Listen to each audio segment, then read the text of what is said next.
Basahan na natin ang mga Pisces. Sa unang baraha, the Death. Kailangan mo nang tapusin ang hindi nakakabuti sa iyong buhay. Ang mga taong hindi totoo sa iyo, ang mga taong nakakasakit ng iyong damdamin. Kailangan mo nang tapusin ang hindi magandang chapter sa iyong buhay. Kailangan mo nang i-let go. Tapusin mo na ang hindi makakabuti sa iyong buhay. Pangalawang interpretasyon, kailangan mong pag-ingatan ng iyong kalusugan. Sa pangalawang baraha, mga Pisces, magkakaroon ka na ng masayang pagsasama, nagkakaunawaan at nagkakaisang pagsasama at nagtutulungan para makamit nyo ang magagandang opportunity sa inyong buhay. Katuparan ng lahat ng inyong pinapangarap.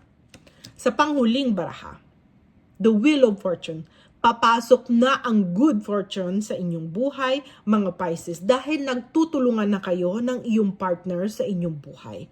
Nagkakaisa, nagkakaunawaan at nagtutulungan para makamit nyo ang magagandang opportunity at lahat ng inyong pinapangarap para sa inyong pamilya. Kaya papasok na ang Wheel of Fortune at good fortune sa inyong buhay, mga Pisces.